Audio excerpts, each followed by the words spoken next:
अस्सलाम वालेकुम students, second year physics chapter 14 का ये लेक्चर नंबर 11 जिसमें हमने एसी मोटर को सीखना है। अगर स्टूडेंट लर्निंग आउटकम्स को देखें तो हमें कहा गया कि हम एसी इलेक्ट्रिक मोटर के मेन फीचर्स को डिस्क्राइब करें और जो हर फीचर है इस एसी इलेक्ट्रिक मोटर का, उसका जो रोल है, उसका फंक्शन है, उसको भी मेंशन करें। तो स्टूडेंट्स, दूसरे लफ्ज़ों में आपने एसी इलेक्ट्रिक मोटर की जो कंस्ट्रक्शन है उसको सीखना है और इसकी वर्किंग को सीखना है। साथ ही एक और लर्निंग आउटकम है, वो ये है कि जब इलेक्ट्रिक मोटर्स काम करती हैं तो एक फिनोमिनन जो है वो अपीयर होता है जिसको बैक ईएमएफ कहते हैं। तो बैक ईएमएफ की जो प्रोडक्शन है इलेक्ट्रिक मोटर्स में, उसको भी एक्सप्लेन करना है। लेक्चर का आगाज़ करते हैं डेफिनेशन से। स्टूडेंट्स, जैसे मोटर का वर्ड सजेस्ट करता है कि इसका ताल्लुक इमोशन के साथ है, तो मोटर एक ऐसी डिवाइस है, इलेक्ट्रिकल डिवाइस है जो बिजली के ऊपर चलेगी, इलेक्ट्रिकल एनर्जी के ऊपर ऑपरेट करेगी। तो ये एक ऐसी डिवाइस है जिसका काम है इलेक्ट्रिकल एनर्जी को मैकेनिकल एनर्जी में कन्वर्ट करना। स्टूडेंट्स, ये बिल्कुल एसी जनरेटर के अपोजिट एक तरह से काम कर रही है। एसी जनरेटर आपसे मैकेनिकल एनर्जी लेता है और आपको इलेक्ट्रिकल एनर्जी आउटपुट के तौर पे देता है, जबकि एसी मोटर जो है इलेक्ट्रिकल एनर्जी इनपुट के तौर पे लेगी और आपको आउटपुट के तौर पे मैकेनिकल एनर्जी जो है वो प्रोवाइड करेगी। लेकिन अगर एग्ज़ाम में ये पूछ लिया जाए कि एसी जनरेटर और एसी मोटर, इनका वर्किंग प्रिंसिपल अलग है या डिफरेंट है, तो उसमें आप बता सकते हो कि एसी जनरेटर हो या एसी मोटर, इन दोनों का जो वर्किंग प्रिंसिपल है वो म्यूचुअल इंडक्शन है, वो एक ही है। यानी एसी जनरेटर भी म्यूचुअल इंडक्शन के ऊपर काम करता है और एसी मोटर भी म्यूचुअल इंडक्शन के ऊपर काम करते हैं। यहाँ पे आप दो डिफरेंट पार्ट्स के अंदर म्यूचुअल इंडक्शन का फिनोमेनन लेके आओगे और ऐसा करने के लिए आपको इस्तेमाल करना है अल्टरनेटिंग करंट। इसलिए इस मोटर को आप नाम देते हो अल्टरनेटिंग करंट मोटर या एसी मोटर। क्योंकि ये मोटर इंडक्शन के ऊपर बेस करती है तो इसको इंडक्शन मोटर भी कहते हैं। बोर्ड एग्जाम में ऐसा मुमकिन है कि आपको कह दिया जाए कि आप इंडक्शन मोटर का स्ट्रक्चर और इसकी वर्किंग को डिस्क्राइब करें। तो इस केस में आपको समझ जाना चाहिए कि जब इंडक्शन मोटर की बात हो रही है तो इसका मतलब है कि एसी करंट रिक्वायर्ड है। तो ये फिर जिस चीज़ का स्ट्रक्चर और अपने वर्किंग डिस्क्राइब करनी है वो और कुछ नहीं, एसी मोटर है। तो चलें इसके स्ट्रक्चर की तरफ आते हैं स्टूडेंट्स, और स्ट्रक्चर में उसके दो मेजर पार्ट्स को कवर करेंगे। और वो जो दो मेजर पार्ट्स हैं उसमें एक को स्टेटर और दूसरे को रोटर का नाम देते हैं। जैसे कि स्टेटर और रोटर, इनका जो लफ्ज़ी मतलब है वही इनके कंसेप्ट को हमें बता रहा है, रिलेट कर रहा है। स्टेटर का वर्ड स्टेशनरी से है। स्टेशनरी का मतलब एक ऐसी चीज़ जो मूव ना करे, रुकी हो, ठहरी हो। तो जो स्टेटर है ये आउटर पार्ट है मोटर का और ये स्टेशनरी पार्ट है, ये मूव नहीं करता। रोटर का वर्ड जो है वो रोटेशन से है, ये रोटेटरी पार्ट है। रोटर को आप रोटेटर भी कह सकते हो। ये इनर पार्ट है, अंदर की तरफ है और ये रोटेट करने की सलाहियत रखता है, रोटेटर है, इसलिए इसको रोटर का नाम हम देते हैं। स्टूडेंट्स, जो स्टेटर और रोटर है इनके दरमियान में फिनोमिनन लेके आना म्यूचुअल इंडक्शन का। स्टेटर और रोटर ये दो ऐसे पार्ट्स हैं जिनके दरमियान में म्यूचुअल इंडक्शन एग्जिस्ट करेगी और उसके नतीजे में रोटेशन यानी मैकेनिकल एनर्जी जो है वो ऑब्टेन करेंगे। क्योंकि म्यूचुअल इंडक्शन लेके आनी है ना, तो इसलिए स्टेटर और रोटर के दरमियान में हम फिजिकल कांटेक्ट नहीं आने देंगे, बल्कि स्टेटर और रोटर को इस तरह से अरेंज करेंगे कि इनके दरमियान में एक स्मॉल गैप मौजूद हो और उस स्मॉल गैप में हवा होती है और तो कुछ नहीं, तो उस गैप को आप एयर गैप कह सकते हैं। जैसे कि यहाँ आप इस फिगर में देख रहे हो, बाहर वाला पार्ट जो है वो स्टेटर, अंदर वाला पार्ट जो है वो रोटर या रोटेटर है और इन दोनों के दरमियान में एक गैप छोटा सा मौजूद है, एयर गैप, जिसको हम नाम दे रहे हैं। कुछ और फीचर्स इसी फिगर में हम देख लें स्टूडेंट्स। तो जो स्टेटर है उस पर गौर करें तो ये डिफरेंट पोल्स के ऊपर कंसिस्ट कर रहा है। यहाँ पे देखें, इसका एक पोल हो गया, ये दूसरा पोल, तीसरा, चौथा, पांचवा और छठा। इस फिगर में 6 पोल्स जो है मौजूद हैं। आप कम भी पोल्स के साथ मोटर बना सकते हो, इससे ज़्यादा पोल्स के साथ भी मोटर बना सकते हो। देखना होता है कि जो मोटर बना रहे हैं उसका आगे पर्पस क्या है, ऑब्जेक्टिव क्या है, उससे कितनी स्पीड हासिल करनी है, उसके हिसाब से जो पोल्स हैं या स्टेटर है उसको कंस्ट्रक्ट किया जाता है, डिज़ाइन किया जाता है। लेकिन एक बात आप गौर करें तो वो ये कि ये जितने पोल्स हैं ये सारे डायरेक्टेड हैं टुवर्ड्स द सेंटर, यानी इन पोल्स को जब आपस में अरेंज किया जा रहा है स्टूडेंट्स, तो ये सारे पोल्स सेंटर की तरफ इनको डायरेक्ट किया, इनकी डायरेक्शन को। तो इस तरह से ये एक हॉलो सिलेंड्रिकल पार्ट बना रहे हैं, एक सिलेंडर सा बना रहे हैं, और ये अंदर वाली जगह जो है वो एक हॉलो स्पेस, एक कैविटी जो है वो फॉर्म कर देगी, और ये कैविटी वो जगह है जिसके अंदर हम अपना रूटर जो है वो प्लेस कर सकते हैं। अगर ये जो स्टेटर है इसके पोल्स बहुत लॉन्गर होते हैं, इस तरह के आगे एक्सटेंड कर रहे होते हैं, एक दूसरे को टच ना भी करते, लेकिन अगर बहुत ज़्यादा एक्सटेंड कर रहे होते तो अंदर बहुत थोड़ी खाली जगह बचती जिसमें जो बहुत छोटा सा रूटर है वही फिट आ सकता था। तो हमने इन स्टेटर के पोल्स की जो लेंथ है वो भी मुनासिब रखनी है, इस हिसाब से रखनी है कि हमारा जो रोटेटर है वो उसके अंदर फिट हो सके और एक डिसेंट एयर गैप जो है वो भी स्टेटर और रोटर के दरम्यान में मेंटेन किया जा सके। कुछ और फीचर्स के ऊपर गौर करें आप, तो स्टूडेंट्स हर स्टेटर का पोल जो यहाँ पे आपको शो किया गया उसके ऊपर आपको कॉइल जो है वो रैप करती हुई यहाँ पे दिखाई गई है। ये कॉइल्स अल्टीमेटली सारी आपस में कनेक्ट होके दो वायर्स जो हैं उनमें कन्वर्ट हो जाती हैं इन सब को, यानी यहाँ पे हम इनको कनेक्ट कर दें, यहाँ पे इसको कनेक्ट कर दें, इधर इसको कनेक्ट कर दें, और अल्टीमेटली हम क्या ऑब्टेन करें, दो वायर्स जो हैं हम ऑब्टेन कर लें, दो कनेक्शंस ऑब्टेन कर लें, तो इन दो कनेक्शन से हम अल्टरनेटिंग करंट जो है वो प्रोवाइड कर सकते हैं। जैसे ही हम अल्टरनेटिंग करंट प्रोवाइड करेंगे इन वायर्स की मदद से स्टेटर की कॉइल को, तो आप जानते हो कि जब किसी कंडक्टर से करंट फ्लो करता है स्टूडेंट्स, तो उसकी सराउंडिंग में एक मैग्नेटिक फील्ड सेटअप हो जाता है। तो यहाँ स्टेटर में भी एक मैग्नेटिक फील्ड सेटअप हो जाएगा। दूसरे लफ्ज़ों में जो स्टेटर के पोल्स हैं ये इलेक्ट्रोमैग्नेट्स के तौर पे बिहेव करेंगे। पहले ये मैग्नेटिक नहीं है, जब इनको करंट मिला, एसी करंट मिला, तो उस वक़्त जो है वो मैग्नेटिक फील्ड जनरेट हुआ, तब हम इनको नाम दे रहे हैं कि ये मैग्नेट्स के तौर पे बिहेव कर रहे हैं। तो इलेक्ट्रिकल एनर्जी करंट मिलने पर ये मैग्नेटिक हुए, ये मैग्नेट में डेवलप हुए, तो फिर हम इनको इलेक्ट्रोमैग्नेट्स का नाम देंगे। स्टूडेंट्स, ये पोल्स जब इलेक्ट्रोमैग्नेट के तौर पे बिहेव करेंगे तो आप जानते हो कि उसके नतीजे में एक जो है वो फ्लक्स जनरेट होगा। अब चूंकि आप जो करंट दे रहे हो वो करंट दे रहे हो AC current, alternating current. Alternating current पिछले लेक्चर में हमने सीखा कि इसकी फ्रिक्वेंसी चेंज होती रहती है।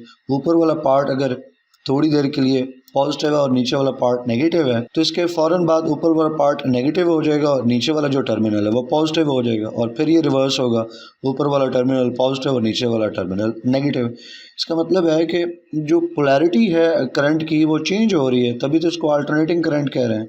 तो पोलैरिटी करंट की चेंज हो रही है, तो जो साउथ और नॉर्थ पोल्स बन रहे हैं इलेक्ट्रोमैग्नेट्स के, स्टेटर के, वो भी चेंज हो रहे हैं। जो नॉर्थ है वो अगली बार साउथ बनेगा, जो साउथ है वो अगली बार नॉर्थ बनेगा।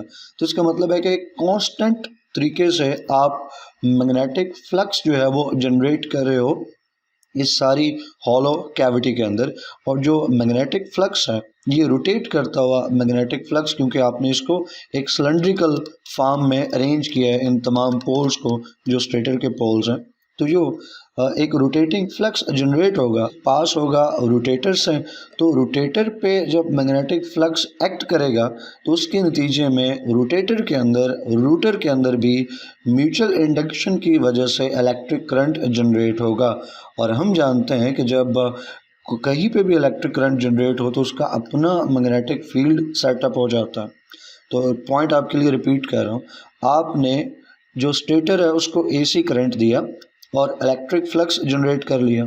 उस इलेक्ट्रिक फ्लक्स ने रोटेटर के अंदर जो है वो इंड्यूस्ड ईएमएफ जनरेट की, इंड्यूस्ड करंट जनरेट किया, और उस इंड्यूस्ड करंट ने अपना मैग्नेटिक फील्ड, जिसको आप इंड्यूस्ड मैग्नेटिक फील्ड कह सकते हो, तो वो इंड्यूस्ड मैग्नेटिक फील्ड रोटेटर में, रूटर में सेटअप हो गया।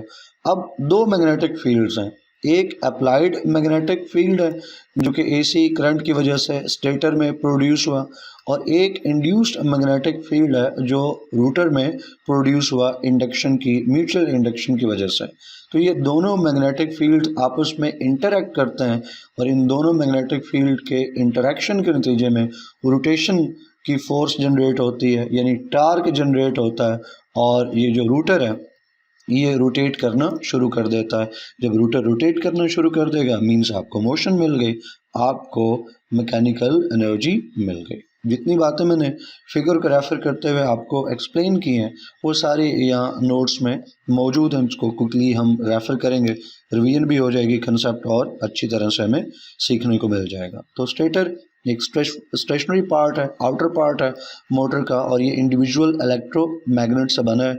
जो पोल्स ऊपर मैंने आपको शो किए, इन पोल्स को, स्टेटर के पोल्स को इस तरह से अरेंज किया गया कि ये हॉलो सिलेंडर बना है जैसे हमने देखा, और हर पोल एक इलेक्ट्रोमैग्नेट के तौर पे बिहेव करता है, और ये फेस करता है towards the centre of group की। जितने पोल्स हैं इन सब पोल्स का अगर यहाँ पे हम सेंटर मार्क कर लें तो ये सारे डायरेक्टेड हैं towards the centre of that group. ये पॉइंट हम फिगर में भी देख चुके हैं, यहाँ रिपीट हो गया। ऑब्जेक्टिव जो है वो स्टेटर का बनाया क्यों है? स्टेटर का ऑब्जेक्टिव ये है कि स्टेटर जो है वो रूटर को रोटेट कर सके। अब स्टेटर रूटर को कैसे रोटेट करेगा? तो उसका जवाब है बाय इंड्यूसिंग म्यूचुअल इंडक्शन या by inducing electromotive force, induced electromotive force in rotor. और रोटर में जब इलेक्ट्रोमोटिव फोर्स आएगी तो अपना मैग्नेटिक फील्ड बनाएगी। फिर स्टूडेंट्स रोटर दूसरा हिस्सा ये अंदर की तरफ है, इनसाइड द स्टेटर है, और इसको एक शाफ्ट के ऊपर जो है वो अटैच कर रखा है, माउंट कर रखा है, ताकि जब शाफ्ट के ऊपर मौजूद ये जो रोटेटर है ये रोटेट करे तो चूँकि शाफ्ट इसके साथ कनेक्टेड है तो जो शाफ्ट है वो रोटेट करेगी, और ये शाफ्ट मोटर से बाहर निकली होती है तो इसके आगे हम कोई फ़ैन वगैरह लगा सकते हैं। अगर इसके आगे कोई फ़ैन लगा दें या कोई और लोड लगा दें तो उस मैकेनिकल मोशन जो रूटर के रोटेट करने से, शाफ्ट के रोटेट करने से जो मैकेनिकल मोशन मिल रही है हमें, उसको हम आगे एप्लीकेशंस में, प्रैक्टिकल एप्लीकेशन में इस्तेमाल कर सकते हैं, जैसे कि फ़ैन हो गया। तो जो रूटर है स्टूडेंट्स, इसको भी ग्रुप ऑफ इलेक्ट्रोमैग्नेट्स की फॉर्म में अरेंज कर रखा है। जैसे ऊपर आप देख सकते हो फिगर में कि ना सिर्फ जो स्टेटर है उसके पोल्स हैं, उसके इलेक्ट्रोमैग्नेट्स हैं, बल्कि जो रूटर है उसके भी डिफरेंट पार्ट्स हैं, और हर पार्ट जो है एक इलेक्ट्रोमैग्नेट के तौर पे बिहेव करेगा। कब हर पार्ट इलेक्ट्रोमैग्नेट के तौर पे बिहेव करेगा? जब फ्लक्स चेंज होने से वो रूटर के अंदर ईएमएफ इंड्यूस होगी, और इंड्यूस करंट जो है वो जनरेट होगा, और उसके नतीजे में रूटर का अपना मैग्नेटिक फ्लक्स जो है वो बनेगा। उस वक्त हर जो पार्ट है, सेगमेंट है रूटर का, वो भी बिहेव करेगा जस्ट लाइक इलेक्ट्रोमैग्नेट। और जो ऑब्जेक्टिव है रूटर का वो ये है कि ये शाफ्ट को रोटेट कर सके।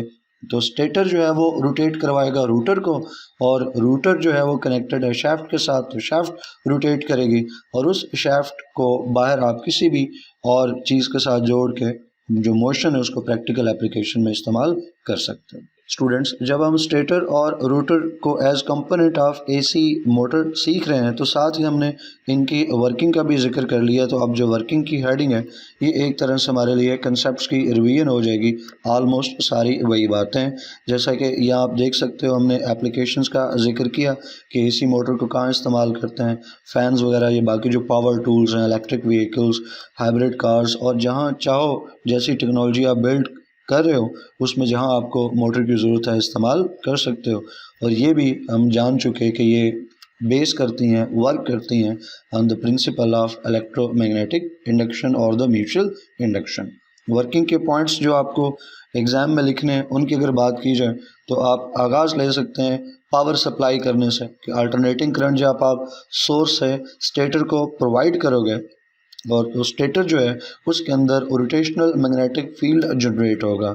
डेफिनेटली जब भी किसी कंडक्टर से करंट पास होता है तो मैग्नेटिक फील्ड जनरेट होता है। तो स्टेटर के जो पोल्स हैं, हमने ऊपर बात की, वो इलेक्ट्रोमैग्नेट्स के तौर पे बिहेव करेंगे। तो उसके नतीजे में उनकी अरेंजमेंट ऐसी है कि जो मैग्नेटिक फील्ड बनेगा वो रोटेशनल मैग्नेटिक फील्ड होगा, क्योंकि अल्टरनेटिंग करंट है।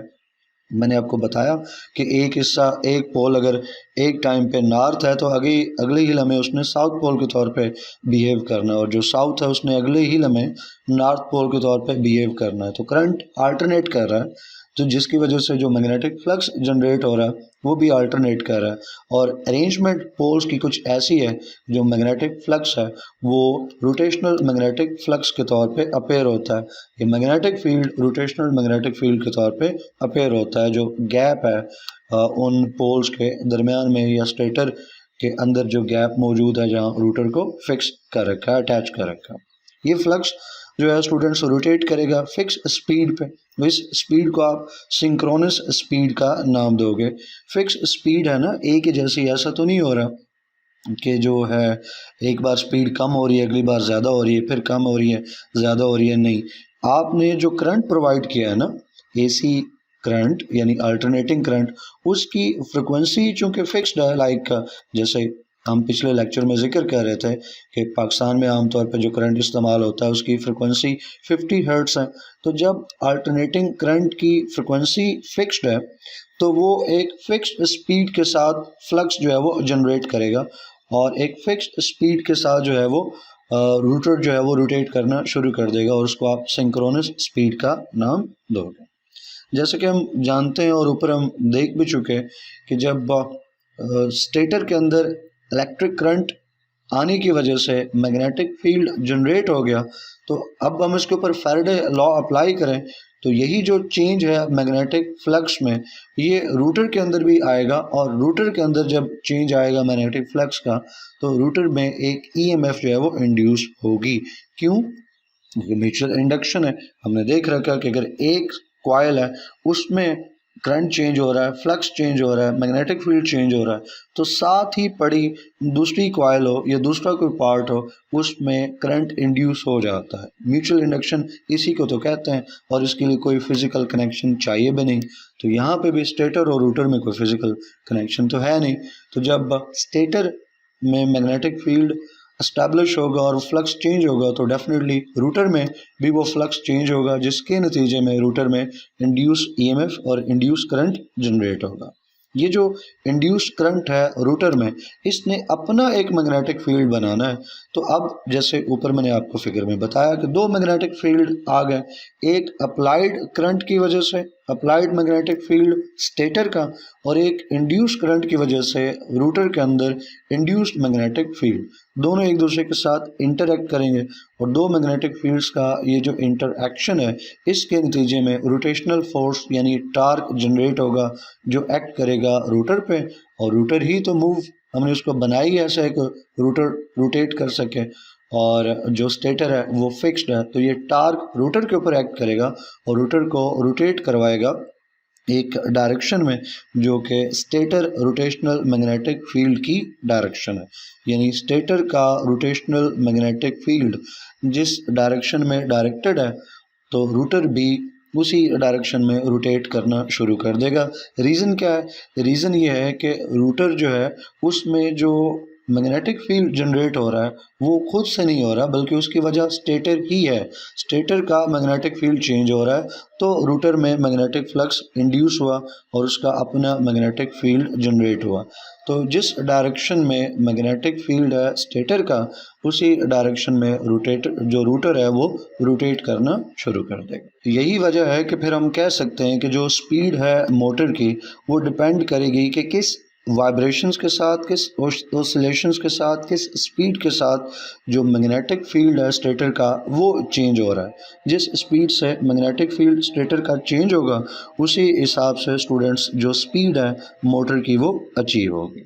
स्टूडेंट्स, जहाँ पे इंडक्शन का फिनोमेनन मौजूद है, वहीं पे लेंज़ेस लॉ जो है वो भी एक्शन में आता है। तो यहाँ एसी मोटर की जो वर्किंग है वो बेस करती है म्यूचुअल इंडक्शन के ऊपर, तो यहाँ पे भी लेंज़ेस लॉ हमने अप्लाई करना है। और जब लेंसेज लॉ अप्लाई करते हैं तो हमें एक फिनोमेनन देखने को मिलता है, back EMF of the AC motor. ये एग्ज़ाम के हवाले से काफ़ी इम्पॉर्टेंट है। कई दफ़ा ऐसा देखने को मिला है कि बैक ईएमएफ के ऊपर किसी न किसी तरह से क्वेश्चन बोर्ड के पेपर में आ जाता है। स्टूडेंट्स, जो कॉइल है इलेक्ट्रिक मोटर की यानी रूटर, वो जब रोटेट करेगा मैग्नेटिक फील्ड में तो हमने जिक्र किया उसमें ईएमएफ इंड्यूस होगी। ये ईएमएफ जो इंड्यूस हो रही है स्टूडेंट्स, इसके ऊपर लेंसेज लॉ अप्लाई करें तो हमें पता चलता है कि जो इंड्यूस्ड ईएमएफ है इसने अपोज करना है अप्लाइड पोटेंशियल डिफरेंस को, जो इसका काज है। लेंसेज लॉ यही तो बताता है ना कि जो इंड्यूस्ड ईएमएफ है वो एक ऐसे करंट को बनाती है जो काज को अपोज करता है। तो यहाँ पे भी इंड्यूस्ड ईएमएफ एक ऐसे करंट को क्रिएट करेगी जिसने अपोज करना है अप्लाइड पोटेंशियल डिफरेंस को, जिसने अपोज करना है अप्लाइड मैग्नेटिक फील्ड को, जिसने अपोज करना है अपने काज को। तो ये जो ईएमएफ है चूंकि अप्लाइड पोटेंशियल डिफरेंस को अपोज करने जा रही है तो इसको आप अपोजिंग ईएमएफ का नाम देते हो, या इसको आप बैक ईएमएफ का नाम देते हो, या आप इसको काउंटर ईएमएफ का नाम देते हो। और अगर इसका मैग्नीट्यूड निकालना हो स्टूडेंट्स तो आप देख लो कि इंडक्शन जो है वो किन फैक्टर्स के ऊपर डिपेंड करेगी। जितना ज़्यादा स्पीड से फ्लक्स चेंज होगा उतनी ज़्यादा ईएमएफ जो है वो इंड्यूस होगी और बैक ईएमएफ फिर उतनी ज़्यादा होगी। इसी तरह से जो स्पीड है रूटर की, मोटर की, उसके ऊपर भी ये डिपेंड करती है और प्रोपोर्शनल है उसके। जितनी ज़्यादा स्पीड होगी उतनी ज़्यादा बैक ईएमएफ जो है वो जनरेट होगी। फ्लक्स जितना ज़्यादा होगा उतनी ज़्यादा बैक ईएमएफ जो है वो प्रोड्यूस होगी। तो फिर हम कह सकते हैं कि जो मैग्नीट्यूड है बैक ईएमएफ का या काउंटर ईएमएफ का वो डायरेक्टली प्रोपोर्शनल है इन दोनों फैक्टर्स की प्रोडक्ट के। फ्लक्स और स्पीड ऑफ द मोटर इनको मल्टीप्लाई कर दें तो जो बैक ईएमएफ है वो इनकी प्रोडक्ट यानी इनकी मल्टीप्लिकेशन के प्रोपोर्शनल होगी। लेकिन अब यहाँ पे ये ख्याल रहे कि वैल्यू जो है बैक ईएमएफ की, काउंटर ईएमएफ की, चाहे जिन फैक्टर्स के ऊपर भी डिपेंड करे जितनी भी हो, लेकिन ये हमेशा अप्लाइड वोल्टेज से कम रहेगी। अगर जो बैक ईएमएफ है और अप्लाइड वोल्टेज ये दोनों बराबर हो जाएं, दोनों एक दूसरे को अपोज कर रहे हैं ना, बैक ईएमएफ अप्लाइड वोल्टेज को अपोज कर रही है। अगर बैक ईएमएफ अप्लाइड वोल्टेज के बराबर हो जाए स्टूडेंट्स तो इसका मतलब है कि फिर मोटर जो है वो तो रोटेट नहीं कर सकेगी। ईएमएफ जो है वो अप्लाइड वोल्टेज को अपोज करिए, फिर तो बात ख़त्म हो गई, फिर रोटेशन तो ना आएगी। इसलिए फिर हम ये कंक्लूड करेंगे क्योंकि रोटेशन होती है मोटर में, लिहाजा बैक ईएमएफ जितनी भी हो हमेशा कम रहेगी अप्लाइड वोल्टेज से। इसका मतलब ये हुआ स्टूडेंट्स कि जो अप्लाइड वोल्टेज है और बैक ईएमएफ है इनमें हमेशा एक डिफरेंस रहेगा और यही डिफरेंस वजह बनता है flow of current in the circuit. अगर स्टूडेंट्स ये डिफरेंस ज़ीरो हो जाए यानी जितना अप्लाइड वोल्टेज है बैक ईएमएफ भी उतनी ही हो और डिफरेंस ज़ीरो हो जाए, 4 - 4 है तो ज़ीरो हो गया, तो दो इक्वल क्वांटिटीज़ का डिफरेंस ज़ीरो ही होता है ना। अगर ये डिफरेंस ज़ीरो हो जाए तो सर्किट से कोई करंट फ्लो नहीं करेगा। जितना ज़्यादा ये डिफरेंस होगा उतना ज़्यादा करंट फ्लो करेगा। अब बैक ईएमएफ अगर कम है तो बैक ईएमएफ के कम होने से डिफरेंस जो है वो ज़्यादा होगा, ज़्यादा करंट फ्लो करेगा। और अगर बैक ईएमएफ ज़्यादा है तो फिर जो डिफरेंस है वो थोड़ा निकलेगा, रेजिस्टेंस ज़्यादा होगी और कम करंट फ्लो करेगा। ये ऐसे ही है जैसे आपके पास एक नंबर है 10 और उसमें से एक और नंबर आपने माइनस करना होता है। ये नंबर अगर बड़ा होगा तो डिफरेंस जो है वो स्टूडेंट छोटा आएगा, और अगर डिफरेंस कम आएगा तो इसका मतलब हुआ कि फिर रेजिस्टेंस जो है वो ज़्यादा है और कम करंट जो है वो फ्लो करने जा रहा है। और अगर इस नंबर जिसको हम माइनस करने जा रहे हैं बैक ईएमएफ जो है ये एक बहुत छोटा नंबर है स्टूडेंट्स, तो इसका मतलब है कि डिफरेंस जो है वो बहुत ज़्यादा होगा और जितना ये डिफरेंस होगा स्टूडेंट्स इसका मतलब है उतनी कम रेजिस्टेंस होगी करंट को और करंट जो है वो उतना ज़्यादा फ्लो कर सकेगा, क्योंकि बैक ईएमएफ जो है वो रेजिस्टेंस ही है टू दी करंट फ्लो। जितनी बैक ईएमएफ जो है वो ज़्यादा होगी, रेजिस्टेंस उतनी ज़्यादा होगी, उतना कम करंट जो है वो फ्लो करेगा। और बैक ईएमएफ जितनी कम होगी, रेजिस्टेंस उतनी कम होगी और उतना ज़्यादा करंट जो है वो फ्लो करेगा। मैथमेटिकली भी हम इस चीज़ को एक्सप्रेस कर सकते हैं। अप्लाइड जो पोटेंशियल डिफरेंस है उसको V से शो कर दें और जो बैक ईएमएफ है उसको एप्सिलॉन से शो कर दें तो इक्वल्स टू आई आर हम लिख सकते हैं। ये स्टूडेंट्स आप पिछले चैप्टर में फार्मूला पढ़ चुके हो कि V is equal to I R होता है।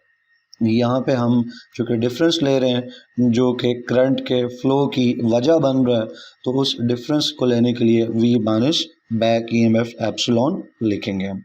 तो अब इस फार्मूले को हम मॉडिफाई कर सकते हैं। मॉडिफाई करने के लिए बैक ईएमएफ को आप दूसरी तरफ लेके जाएं तो दूसरी तरफ जाके ये प्लस में कन्वर्ट हो जाएगा। आई आर ऑलरेडी उधर मौजूद है तो एप्सिलॉन प्लस आई आर हो जाएगा। अब आई और आर के नीचे जो छोटा सा ए मौजूद है सबस्क्रिप्ट के तौर पे, ये स्टूडेंट ए आर्मेचर को रेफ़र कर रहा है। ये ए जो है वो रेफ़र कर रहा है रूटर को जिसने रोटेट करना है, जिसके अंदर स्टेटर के अंदर जिसने रोटेट करना है, तो वो आर्मेचर है या आप कह लीजिए कि ये वो रूटर है जो रोटेट कर रहा है। तो उस रूटर की उस आर्मेचर की जो रेजिस्टेंस है आर ए उसको रिप्रेजेंट कर रहे हैं और आई ए जो है वो करंट जितना फ्लो हो रहा है उस आर्मेचर सर्किट में से उसको रिप्रेजेंट कर रहा है। एप्सिलॉन बैक ईएमएफ है और जो वी है यहाँ पे वो अप्लाइड वोल्टेज है।